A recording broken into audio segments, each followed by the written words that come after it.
की नशीली लहरों में घुलकर ख्वाबों के मोती चुनता रहूं। क्या बात है, यही तमन्ना है इन पे यूं ही रूमानी नग़्मे बुनता रहूं। बहुत अच्छे, मैं क्या बात है अजय। मुझे और कुछ नहीं है कुछ कहना, दो नैना भाई वाह वाह, बहुत बढ़िया। दो नैना दो नैना। कॉमेडी के वीडियोस देखने के लिए हमारे चैनल को लाइक और सब्सक्राइब करें।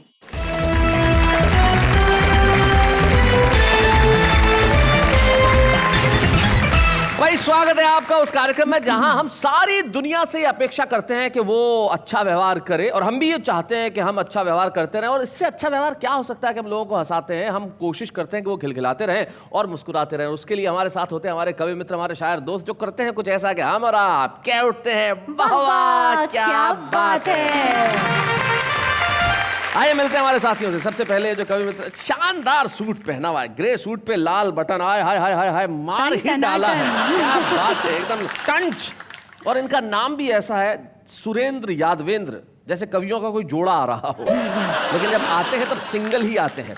और राजस्थान में कोटा के पास एक कस्बा है बारां, तो ये बारां से मंगवाए गए हैं। जोरदार तालियों के साथ हम स्वागत करें सुरेंद्र यादवेंद्र। सुरेंद्र यादवेंद्र के पास जो बैठे हैं वो गंगापुर सिटी एक कस्बा है, वहाँ रहते हैं इन दिनों अलवर में। ये आयुर्वेद अधिकारी हैं। इनका नाम गोपीनाथ जी है, और इनका जो तखल्लुस है, इनका जो उपनाम है, उसकी भी कहानी है। क्या? गोपीनाथ जी ने पहले सोचा कि मैं अपना नाम उपेक्षित रखूंगा, फिर गोपीनाथ जी कई वर्षों तक उपेक्षित रहे, फिर इन्हें लगा कि नहीं यार, मैं तो चर्चित हूं, मैं उपेक्षित कैसे हो सकता हूं, तो ये गोपीनाथ चर्चित हो गए। और इन दिनों निश्चित तौर पे बड़े ही चर्चित हैं, बड़े ही कमाल के हैं। तो गोपीनाथ जी चर्चित हमारे बीच में है गंगापुर सिटी से। भाई क्या बात है। और उनके बाद जो बैठे हैं, मेरे ख्याल से इस देश के कवि सम्मेलन के श्रोताओं को और मुशायरे में जाने वाले हर उस दर्शक को ये बताने की जरूरत नहीं है कि ये कौन है। एक ऐसा व्यक्तित्व, एक ऐसा शायर जो इस दुनिया में न जाने कितने मुल्कों में वो गए, कितने लोगों ने उनके आसपास पीएचडी की, कितने शेर उन्होंने कहे और कितनी गज़लें लोगों को उनकी याद है। और जब लोग कहते हैं कि जिस वक्त राहत बोलते हैं तो सिर्फ राहत बोलते हैं, डॉक्टर राहत इंदौरी। तो आइए इस महफिल की शुरुआत करते हैं। मैं चाहता हूं सुरेंद्र यादवेंद्र आए, जोरदार तालियों के साथ हम उनका स्वागत करें।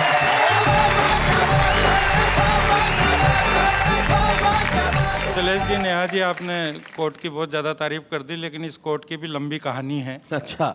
और इसकी कहानी यह है कि मैंने इन 25 सालों में जो कोट खरीदे, तो धर्मपत्नी ने सारे कोट सूट बेच के कोई भगोनी खरीद ली पीतल की, कोई डेगची खरीद ली, बर्तन ले लिए, तपेला खरीद लिया, डिनर सेट खरीद लिया।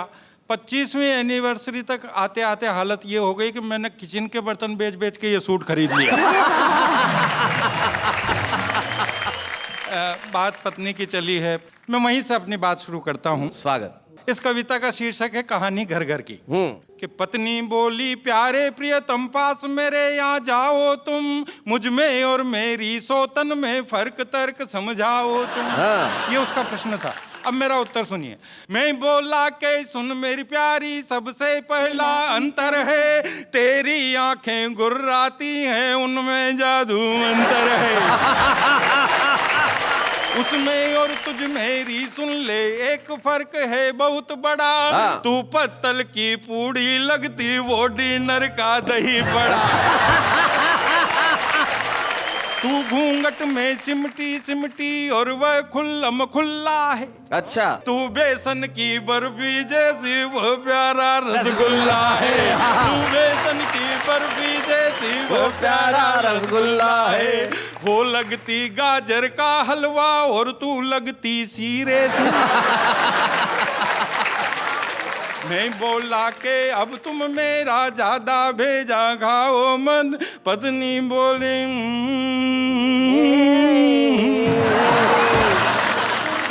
लीजिए एक और हास्य व्यंग का गीत आप तक पहुंचाता हूं। ये एक तरह से कवि सम्मेलनों का पॉप सॉन्ग है। अच्छा। अब जैसा कि आप जानते हैं, पॉप सॉन्ग ऐसे होते हैं कि उसमें समझ में कुछ नहीं आता, लेकिन मजा पूरा आता है। जी जी जी। लेकिन ये पॉप सॉन्ग का भी बॉप सॉन्ग है। इसमें समझ में भी आएगा, मजा भी आएगा। सुनिए।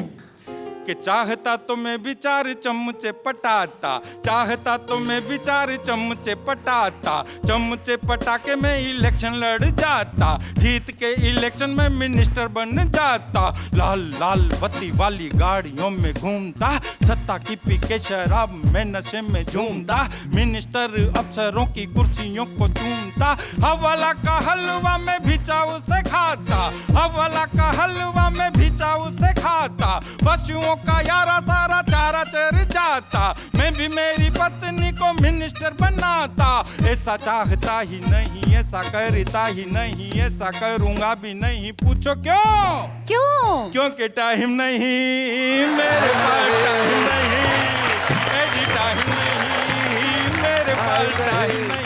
टाइम की बड़ी प्रॉब्लम है साहब। हाँ। यहाँ पर आओ, किसी से पूछो कि टाइम क्या हुआ तो वो कहता है कि टाइम नहीं। अगले को टाइम बताने का टाइम नहीं, कोई सही जवाब नहीं देता, जवाब देता है तो उटपटांग जवाब देता है। मैंने दिल्ली में एक से पूछ लिया, मैंने कहा संसद भवन कहाँ है? बोले पार्लियामेंट के बिल्कुल पीछे। बहुत अच्छे। कि चाहता तो वीर रस का कवि बन जाता, चाहता तो वीर रस का कवि बन जाता, माइक पे आके जोर जोर से चिल्लाता, चीख चीख कर सारी जनता को डराता, डरा कर श्रोताओं से तालियां बजवाता, डरा कर श्रोताओं से तालियां बजवाता, छलांग लगा के श्रोताओं में कूद जाता, सारे हास्य कवियों को जोकर बताता, मंच पे उछल कूद भारी में मचाता, मंच पे उछल कूद भारी में मचाता, नक्शे पर से दुश्मनों का नाम में मिटाता, नक्शे पर से दुश्मनों का नाम में मिटाता, यहाँ वहाँ कहाँ बम विस्फोट कर देता मैं, कविता में यार वर्ड वार कर देता मैं, ऐसा चाहता ही नहीं, ऐसा करता ही नहीं, ऐसा करूँगा भी नहीं, पूछो क्यों? क्योंकि टाइम नहीं मेरे पास, टाइम नहीं मेरे पास, टाइम नहीं। कि चाहता तो मैं भी किसी लड़की को पटाता, चाहता तो मैं भी किसी लड़की को पटाता, लड़की पटा के मैं घुमाने चला जाता, साथ साथ फ्लाइट के टिकट कराता, 5 स्टार होटलों में ठहराता, अच्छे अच्छे टाकीजों में पिक्चरें दिखाता, भेलपूरी पाव भाजी चाव से खिलाता, शिमला मसूरी माल रोड पे मैं घूमता, शिमला मसूरी माल रोड पे मैं घूमता, गले में बाहें डालूं मैं भी गालों को चूमता, गाता भी बजाता भी और मस्ती में मैं झूमता, चाहे निकल जाता मेरी जेब का दीवाला, आंखों पे लगा के मैं भी चश्मा का लगाला, पूछते में उठते आती क्या खंडाला, ऐसा चाहता ही नहीं, ऐसा करता ही नहीं, ऐसा करूंगा भी नहीं, पूछो क्यों? क्योंकि टाइम नहीं मेरे पास, टाइम नहीं, टाइम नहीं।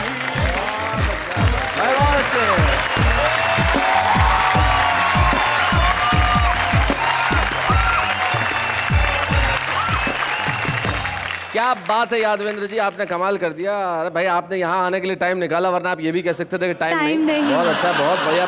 लेकिन कुछ लोग होते हैं जिन्हें आप पत्थर भी मारेंगे तो उन पत्थरों से वो घर बना लेंगे। हमारे हाथ से कभी ऐसे ही होते हैं, आप जितने दर्द उन्हें देंगे उतना आपको हंसाएंगे। क्या बात? उनके चेहरों पे मुस्कुराहट हमेशा जिंदा रहेगी। एक ऐसे ही कवि हमारे बीच में गोपीनाथ उपेक्षित जो आएंगे और आपको हंसाएंगे। जोरदार तालियों से स्वागत करें।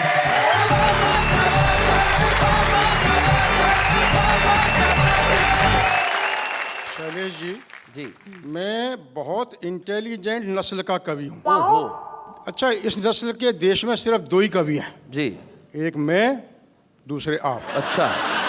अब ये बात मैंने इसलिए कही कि लोग मेरे से कई प्रकार के अटपटे प्रश्न कर लेते हैं जी, और मैं भी उनको चटपटे जवाब दे देता हूँ जी। एक बार एक आदमी ने मेरे से पूछा कि मैं कोई ऐसा काम करना चाहता हूँ कि लोग मुझे मरने के बाद भी याद रखें। मैंने कहा कर्जा लेके मर जा। अरे ये बात मैंने ये सलाह इसलिए दी कि आज आम आदमी बड़ी मुश्किलों में, कठिनाइयों में जी रहा है। जी। कैसी मुश्किलों में जी रहा है? आम आदमी एक छंद के माध्यम से बताना सुना कि आदमी कमाए खूब काम करे हार्ड कूट, पता नहीं चले ये कमाई कहाँ जाती है। आदमी कमाए खूब काम करे हार्ड कूट, पता नहीं चले कमाई कहाँ जाती है। पीपली लाइव फिल्म वालों ने ये समझाया, कमाई को महंगाई डायन खाए जाती है। पत्नी ने पूछा, मैं ये बात ना समझ पाई, महंगाई नेताजी के घर क्यों ना जाती है। मैंने कहा, तैने वो कहावत ना सुनी कभी, एक घर को तो डायन भी छोड़ जाती है, एक घर को तो डायन भी छोड़। बहुत अच्छे, बहुत बढ़िया। हर तरफ विसंगतियां जीवन में। एक महिला जनाने अस्पताल में गई। अच्छा। एक महिला जनाने अस्पताल में गई तो दशा देख डॉक्टर बड़ा घबराया है। सारी जांच करके सुझाव दिया भर्ती का, जच्चा वार्ड में तुरंत भर्ती कराया है। थोड़ी देर बाद नर्स ने दिया ये समाचार, बधाई हो 3 बालकों ने जन्म पाया है। ओहो। आजकल इस स्कीम का जमाना चल रहा, 2 बच्चों के साथ एक बच्चा फिर ही आया है। बहुत अच्छे। एक और विसंगति पर छंदे की आनंद लीजिएगा हंसगा कि फिल्म वाले फिल्मों में मसाला डालते हैं खूब, फिल्म वाले फिल्मों में मसाला डालते हैं खूब, खट्टी मीठी चटपटी फिल्म बन रही है और बदनाम होकर भी नाम कमा लेते हैं ये, संस्कार मिटे पर जेब भर रही है। क्या बात है। पहले तो मुन्ना भाई MBBS हुआ, डॉक्टरी चली ना दवाई बिक रही है, मुन्नी बदनाम हुई मटूर की बिजली का, मन डोला पांडे जी की सीटी बज रही है, मन डोला पांडे जी की सीटी बज रही है, पांडे जी की सीटी बज रही है। बहुत अच्छे भाई, वाह वाह वाह। अच्छा, मुझे कई बार लगता है कि वाकई में इतनी समस्याएं हैं नहीं, उनमें से कुछ ही समस्याएं हैं, कुछ को समस्या बना दिया वो समस्या है नहीं। अच्छा। जैसे जनसंख्या वृद्धि। हाँ। मेरी राय में शैलेश जी ये कोई समस्या नहीं है, ये ईश्वर की व्यवस्था है। अब ईश्वर की व्यवस्था को समस्या बना दिया और उसके लिए जिम्मेदार हमको ठहरा दिया, बोले इसे रोको। अरे मैंने कहा, हम जिम्मेदार नहीं तो क्यों रोके। सही बात। तो बोले कौन जिम्मेदार। मैंने कहा, हमारे परम पूज पूर्वज, हमारे परम पूज पूर्वज थे बड़े महान, जनसंख्या वृद्धि में उनके आशीर्वाद, दूधों नहाओ और पूतों फलों का रहा सर्वाधिक योगदान। ये उन बुजुर्गों का ही आशीर्वाद फला है, वरना 1 अरब होने में हमारी कौन सी कला। इसलिए हे ऊपर वाले, तू नीचे वालों को ऐसी शक्ति दे ये देश को खूब हरा भरा बनाए, ये देश को खूब हरा भरा बनाए और धरती का बोझ बनने की बजाय एक दूसरे का बोझा उठाए। क्या बात है, वाह वाह वाह, बहुत अच्छे। धरती का बोझ बनने की बजाय एक दूसरे का बोझा उठाएं और 1 अरब की ताकत से देश का सम्मान बढ़ाकर, क्या बात है, 1 अरब की ताकत से देश का सम्मान बढ़ाकर बताएं, ताकि फिर से गूंज उठे ये नारा, सारे जहां से अच्छा हिंदुस्तान हमारा। सारे जहां से बहुत अच्छे, क्या बात।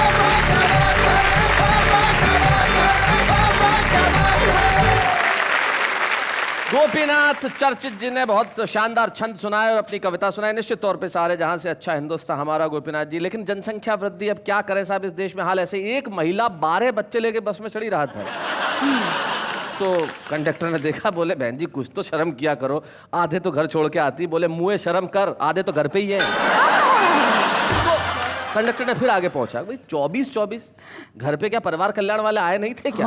बोले आए तो थे, स्कूल समझ के चले थे। तो जब हालात ऐसे हो तब क्या किया जाए? पता नहीं। चलिए भाई, नेहा ने तो कह दिया पता नहीं, वैसे पता सबको है लेकिन दिल है कि मानता नहीं, इसीलिए उन्होंने कहा कि हम 1 अरब हो गए। गोपीनाथ जी, आपके इस रिसर्च के लिए बहुत बहुत धन्यवाद। लेकिन कुछ लोग ऐसे होते हैं जो इस मुल्क में हैं, जिनके इन मुल्क में होने की वजह से हम कह सकते हैं कि सचमुच सारे जहां से अच्छा हिंदुस्तान हमारा। मेरे हिंदी कविता के और उर्दू शायरी के इस जीवन में मुझे नहीं मालूम कि कोई दूसरा कवि या दूसरे किस्म की कविता होगी या नहीं होगी, लेकिन मैं इतना निश्चित तौर पे कह सकता हूँ, दूसरा राहत इंदौरी नहीं होगा। राहत इंदौरी हमारे बीच में है। क्या बात है। शकीब जलाली पाकिस्तान के एक शायर है, उनका एक शेर मुझे याद आता है कि मुझको गिरना है तो खुद के ही कदमों पे गिरूं, मुझको गिरना है तो खुद के ही कदमों पे गिरूं, जैसे साया है दीवार पे कोई दीवार गिरे। डॉक्टर राहत इंदौरी।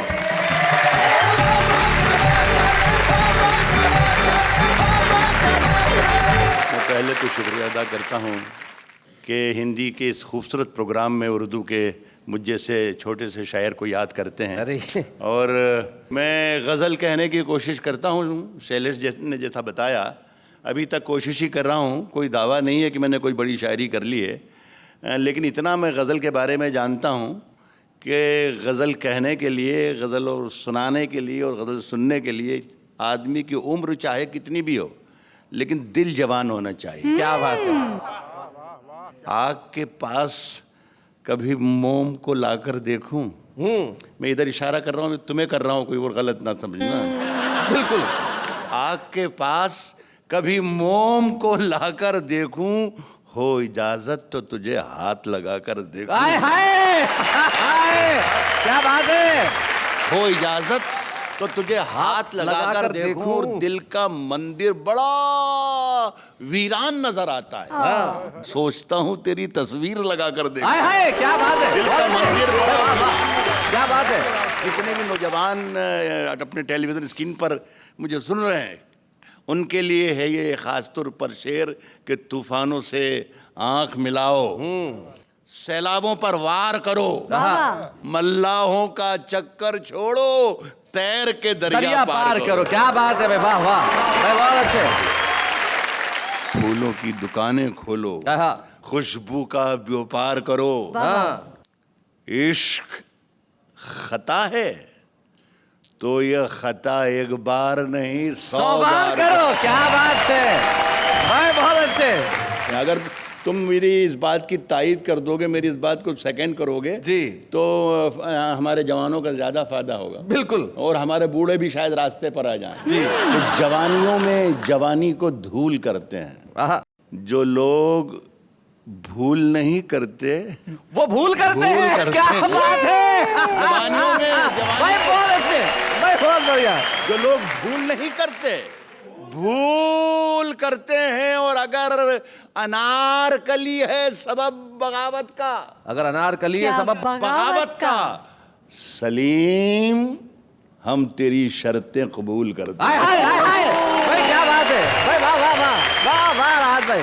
तेरी हर बात मोहब्बत में गवारा करके दिल के बाजार में बैठे हैं खसारा कर। क्या बात है भाई, वाह वाह वाह। घाटा करके एक चिंगारी नजर आई थी बस्ती में उसे, वो अलग हट गया आंधी को इशारा करके। क्या बात है भाई, वाह वाह राज भाई, बहुत अच्छे भाई, वाह वाह वाह वाह वाह। वो अलग हट गया आंधी को इशारा करके, और मुंतजिर हूं कि सितारों की जरा आंख लगे। मुंतजिर हूं कि सितारों की जरा आंख लगे, चांद को छत पे बुला लूंगा इशारा करके। हाय हाय, मुंतजिर हूं सितारों की जरा। वाह वाह वाह वाह। राहत सर, आप शैलेश जी के बारे में ही सब बोलते हैं, कुछ हमारे लिए भी बोलिए। नहीं, मैं बोल तो आप ही को रहा हूं, लेकिन कंधे का सहारा ले रहा हूं। आपका सहारा लेकर अब इनके लिए कह रहा हूं जी। पहले इनका सहारा लेकर आप जी सुना इरशाद। नई हवाओं की सोहबत बिगाड़ देती है, कबूतरों को खुली छत बिगाड़ देती है। क्या बात है, वाह वाह वाह। बचा के रखना मोहब्बत के फेर से खुद को, ये अच्छे अच्छों की हालत बिगाड़ देती है। क्या बात है। बचा के रखना मोहब्बत के फेर से खुद को। जो जुर्म करते हैं इतने बुरे नहीं होते, सजा ना दे के अदालत बिगाड़ देते। भाई वाह वाह वाह वाह भाई, बहुत बढ़िया। तो एक छोटी सी गजल के 2-3 शेर में शैलेश जी और पढ़ना चाहूंगा। सुने दोस्तों, मौसमों का ख्याल रखा करो, कुछ लहू में उबाल रखा करो। वाह वाह वाह। और लाख सूरज से दोस्ताना हो, चंद जुगनू भी पाल रखा कर। क्या बात है, वाह वाह वाह, वाह वाह। कश्ती तेरा नसीब चमकदार कर दिया, इस पार के थपेड़ों ने उस पार कर दिया। हाय हाय हाय हाय हाय। इस पार के थपेड़ों ने उस पार कर दिया। और अफवाह थी कि मेरी तबीयत खराब है, लोगों ने पूछ पूछ के बीमार कर दिया। क्या बात है। और एक गजल के 2-3 शेर और पढ़ता हूँ जी इरशाद। पूछते क्या हो कि रुमाल के पीछे क्या है। पूछते क्या हो कि रुमाल के पीछे क्या है, फिर किसी रोज ये सैलाब दिखाएंगे। हाय हाय हाय हाय हाय हाय, क्या बात है राज भाई, वाह वाह वाह वाह वाह वाह।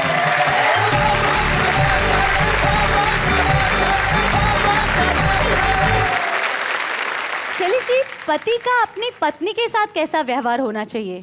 कैसा सवाल कर रही है? जो पति है उसे कुछ भी व्यवहार करने की इजाजत नहीं होती। जो पत्नी व्यवहार करे उसे स्वीकार कर लेना चाहिए। पति चुप रहे, इससे बढ़िया व्यवहार क्या हो सकता है।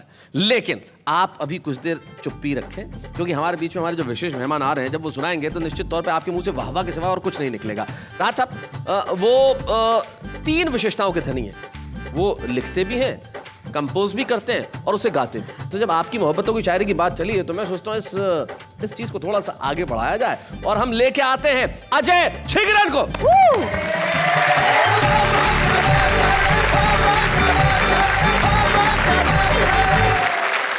मेरा मन तो आपकी शाम में एक वो गीत पेश करने का है जो मैंने आप ही के लिए कंपोज किया है और शायद मैं आपके शो में पहली बार आज ही गा पाऊंगा। स्वागत। दो नैना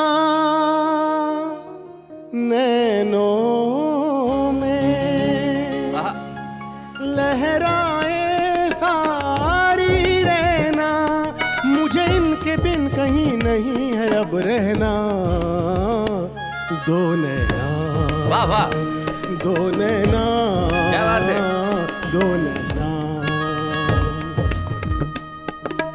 इनकी नशीली लहरों में घुलकर ख्वाबों के मोती चुनता रहूं। क्या बात है, यही तमन्ना है इन पे यूं ही रूमानी नग़्मे बुनता रहूं। बहुत अच्छे, क्या बात है अजय। मुझे और कुछ नहीं है कुछ कहना। दो नैना, भाई वाह वाह, बहुत बढ़िया। दो नैना, दो नैना, ताउम्र इनकी राहों में गर मैं भटकूं भी तो कोई गम नहीं है। नैनों के पीछे पीछे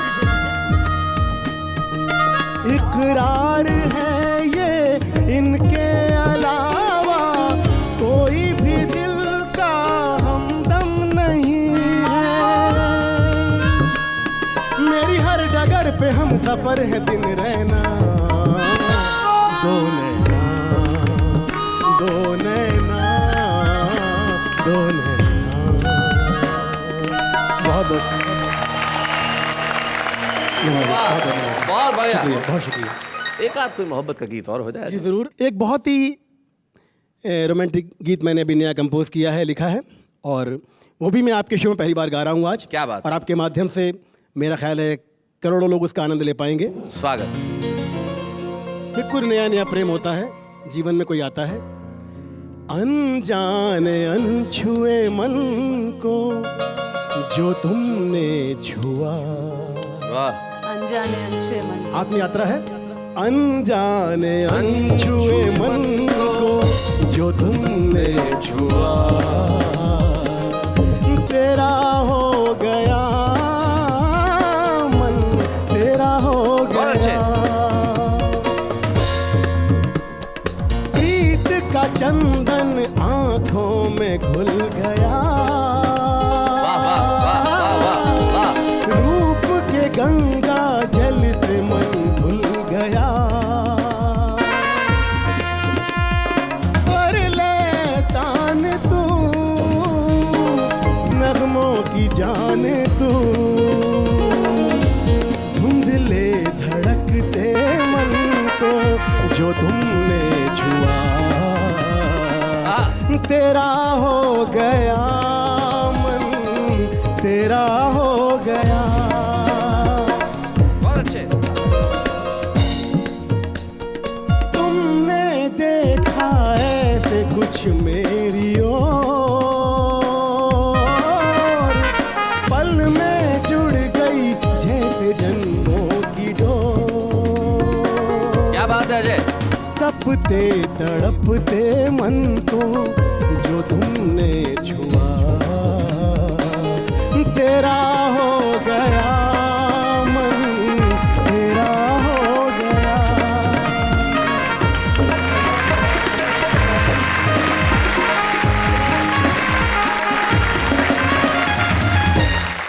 शैलेश जी मजा आ गया जी। मतलब बटन जी, चर्चित जी, राहत जी, अजय जी, बटन जी? आपको- आपने इनका नाम ही बटन जी रख दिया है भाई, वाह वाह। सुरेंद्र जी, चर्चित जी, राहत जी, अजय जी, जी। अब क्या? अजय जी के बाद अजय। अरे शैलेश जी, अजय के बाद अजय, ये कैसा अटपटा जवाब है? अटपटा नहीं है, अटपट्टू है अटपट्टू। जी। जो अगले अजय हैं वो अटपट्टू है, उन्होंने अपना तखल्लुस चुन लिया, अटपट्टू। ये अजय अटपट्टू जो है छत्तीसगढ़ से हमारे बीच में आए हैं और हमारे आज के छुपे रुस्तम हैं। एक तो अजय झिंगरन थे और एक अजय अटपट्टू हैं। तो जरा अजय अटपट्टू के लिए क्रिकेट में तालियां हो जाए जरा।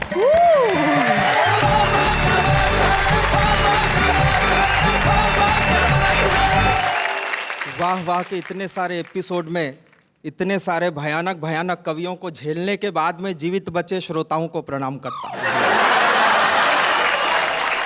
अब ये हास्य समारोह तो भाई साहब मुझे ऐसे लग रहा है जैसे नेशनल हास्य समारोह हो। वो नेशनल हास्य समारोह इसलिए क्योंकि नेहा जी हैं, ने से नेशनल, हा से हास्य समारोह।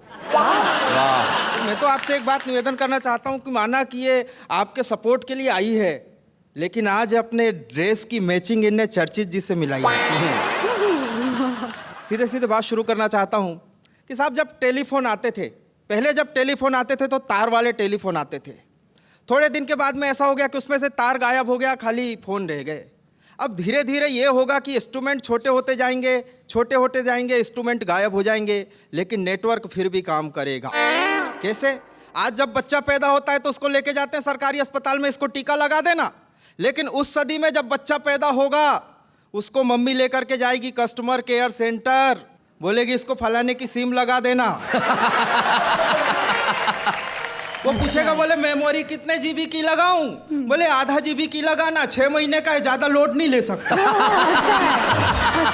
बहुत अच्छे। और उस सदी में साहब वो अमिताभ बच्चन जो विज्ञापन करते हैं पोलियो का, उनके विज्ञापन का तरीका बदल जाएगा। अमिताभ बच्चन साहब विज्ञापन करेंगे कि बोले आज ही अपने बच्चे को नजदीकी कस्टमर केयर सेंटर में ले जाकर फॉर्मेट कराएं, नहीं तो आपका बच्चा हैंग हो सकता है। क्या बात है, बहुत अच्छे। अब जब आदमी के अंदर में सिम लग रही है, उसके अंदर में चिप लग रही है, तो कहीं ना कहीं बैटरी भी तो फंसाओगे। और बैटरी का मामला खराब, बैटरी चार्ज करनी पड़ती है। अब बैटरी जब उसके अंदर में फंसेगी तो अपने देश के नारे बदल जाएंगे। नारे कैसे कैसे आएंगे? बोले हिंदू मुस्लिम सिख ईसाई सबका चार्जर एक है भाई।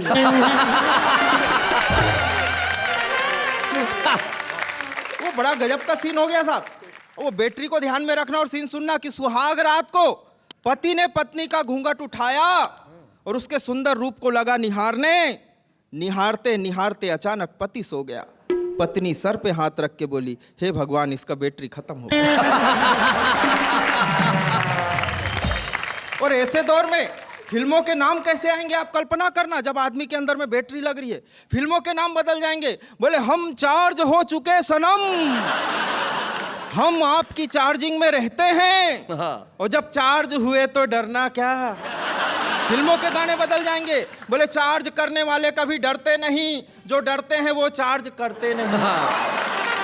बाप बेटी को विदा करेगा तो गाएगा, बोले बाबुल की दुआएं लेती जा, जा तुझको सुखी संसार मिले, मैं कह कि कभी ना याद आए ससुराल में इतना चार्ज मिले। घर में पंडित जी आएंगे रिश्ता मिलाने के लिए। बोले लड़की कितने की? बोले 16 वाट की। लड़का कितने का? बोले 18 वाट का। हाँ तब तो रिश्ता पक्का। और मोबाइलों का तो यही हाल है साहब, बिना मोबाइल के किसी का काम ही नहीं चलता। कि सर्वे भवन्तु मोबाइल सर्व मोबाइल बैलेंसम सर्व सीमे नेटवर्कम आउट गोइंग फटाक फट फट। और ये मोबाइल से हर आदमी दुखी है। मैं केवल 4 पंक्तियों में कहना चाहता हूं कि मोबाइल से सभी दुखी हैं, क्या डैडी क्या मैया हो। अच्छा। और 32 दांत के बीच ज़बां की दिन भर ताता थैया हो। और आगे की बात में कमाल है कि एक गूंगे ने एक दिन बहरे से बोला मोबाइल में। अच्छा। ए ओ ऐया ओ।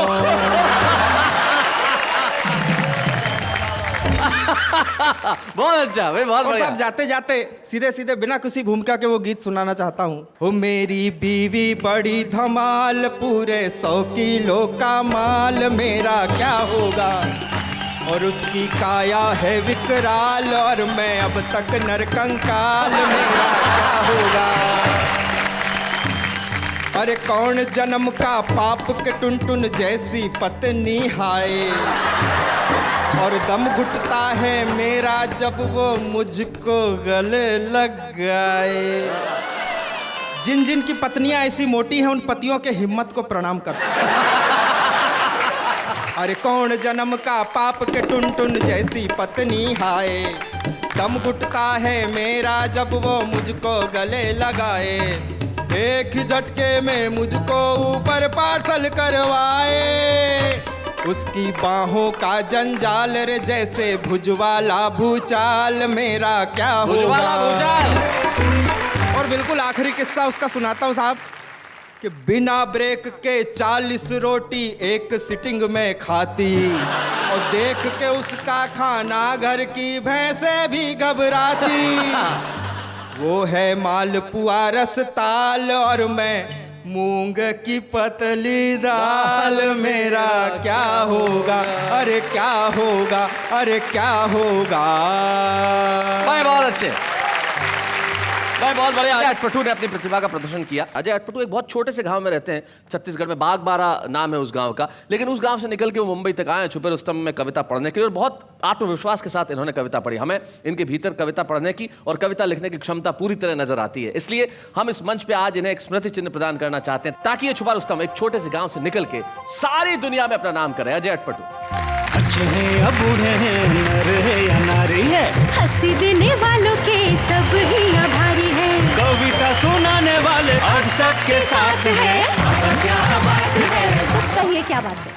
अभी भी आप कुछ अटपटा ही सुनाएंगे? नहीं नहीं, आप अटपटा नहीं, आप चटपटा सुनाएंगे। हाँ। अब आप कहेंगे चटपटा क्या है? क्या है? चटपटा कोई चाट नहीं है, कोई पानी पूरी नहीं है, लेकिन वो कविताएं जो हमारा आम आदमी जिंदगी से उठाता है। ये कवि नहीं है लेकिन कविताएं लिखते हैं, जरा सुनते हैं इनसे। लो जी, मेरा एक शेर अर्ज है, इधर भी सितम हो गया उधर भी सितम हो गया, अब मैसेज डिलीट कर दो, मेरा शेर खत्म हो गया। हंसते दिलों में गम भी है, मुस्कुराते आंखों में नम भी है, दुआ करते आपकी खुशी कभी ना रुके, क्योंकि आपकी मुस्कुराहट के दीवाने हम भी हैं।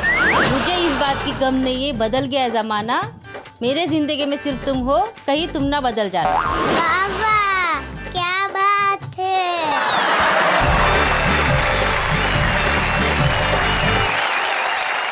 वाह वाह, मजा आ गया। मजा आ गया, बिल्कुल तुम्हारे टाइप की कविताएं थी ना, इसलिए। है ना? क्या बात है। लेकिन जिंदगी के अंदर देखिए कोशिश करते रहना चाहिए। जिंदगी में जरूरी नहीं है कि आप एक मिसरा लिख दें और वो शेर हो ही जाए, लेकिन कुछ लोग होते हैं जो जिंदगी में जो लिखते हैं वो भाई गजल हो न हो, लेकिन वो जो कहते हैं वो शेर जरूर होता है। क्या बात है? राहत इंदौरी एक ऐसे शायर का नाम है, न जाने हिंदी फिल्मों में कितने खूबसूरत गीत उन्होंने दिए और देते रहेंगे, लेकिन उनकी गजलें, उनके शेर इस देश के आम आदमी को याद है। और वाह वाह, क्या बात है कि मंच पे उर्दू के ऐसे एक अजीम शायर का सम्मान कर रहा हूँ जिस पे इस सदी को और हमें गर्व होना चाहिए, डॉक्टर राहत इंदौरी। अच्छे हैं या बूढ़े हैं, नर है या नारी है, हंसी देने वालों के सब ही आभारी है, कविता सुनाने वाले अब सबके साथ है। राहत भाई, जब हम आपका सम्मान कर रहे हैं तो बड़ी खुशी की बात है हमारे लिए कि आपका बड़ा पुत्र सतलज यहाँ पे उपस्थित है, और सतलज हमारे लिए बड़ी खुशी की बात होगी कि आप इस मंच पे आप हम आपसे कुछ बात करें। जोरदार तालियां सतलज के लिए।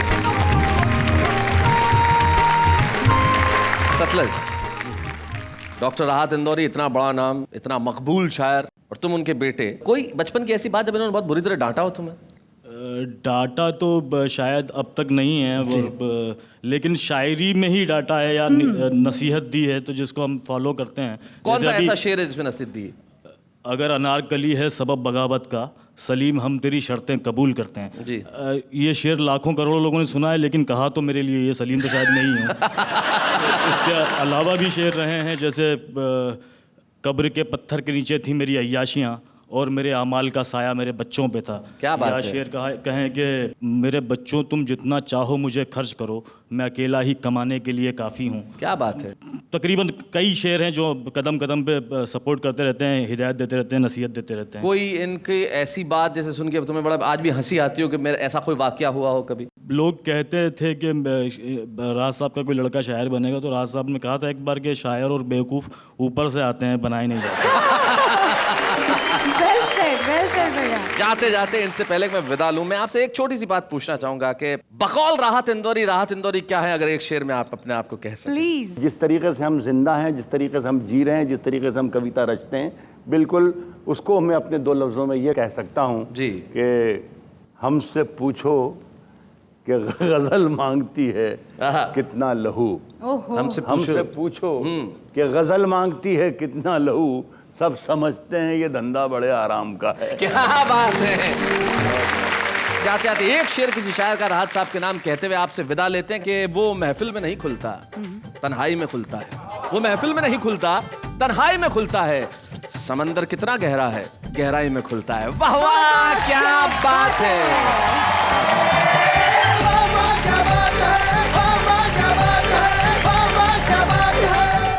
कॉमेडी के वीडियोस देखने के लिए हमारे चैनल को लाइक और सब्सक्राइब करें।